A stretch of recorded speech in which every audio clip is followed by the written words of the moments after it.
you even supposed to be? Can't you tell? I'm dressed up as a nerd, silly. A nerd? You didn't even have to dress up for that. And what are you supposed to be, huh? Isn't it obvious I'm supposed to be famous? Because that's so much better. Hey! We're just getting ready to tell some scary stories. You should join us. Sure. Okay, so who wants to go first? I've got a good one.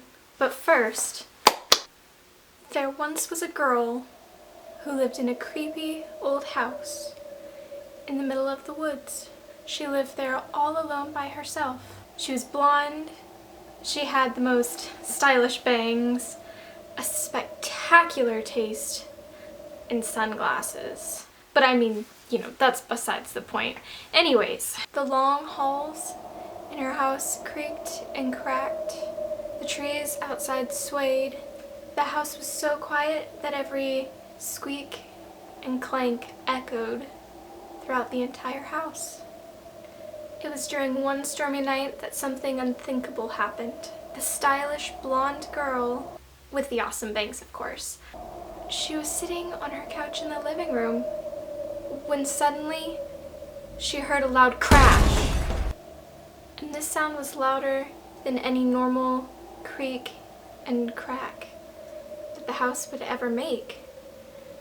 So the girl stood up and she looked down the long hallway, and at the end of it, she locked eyes with a snarling beast with glowing red eyes. Amongst the darkness, the girl darted for her room, the beast snarling close behind her. The girl barely made it back into her room and she slammed the door shut, and as quickly as she could, she looked for her phone. When she found her phone, she was paralyzed with fear. She realized that something more terrifying than the beast itself was staring her straight in the face.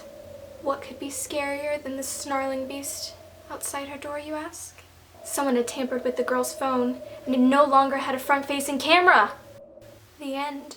That's it? Can you imagine a world without front-facing cameras? How else are you supposed to take a perfect selfie, huh? You can't take it with the regular-facing camera, and then if you can't take a selfie with a regular-facing camera, how are you supposed to get a good selfie to go on your Instagram? Now that's terrifying. All that build up over just a little camera? Fine. You think you could do better? Let's hear your scary story then. Alright, I know when that's gonna scare the pants off of all of you. It was a cold, stormy day, and there was this girl. She was sitting alone in her room, and she opened her laptop. And when she opened her laptop, the scariest thing ever happened. She realized that all of Connor Franta's social media had been deleted from the internet. And you called my story lame? Seriously though, I mean, without his social media, I would have never have known about how in love with me he is. I mean, I'm sure he would have found a way, you know, to tell me and everything, but I mean, he would have never professed his love to me and we'd never be engaged and want to have 4 children together. Isn't that just so crazy? Oh, it's making me want to cry just thinking about it. And on that note, I think I'm going to go ahead and call it a night. Yeah.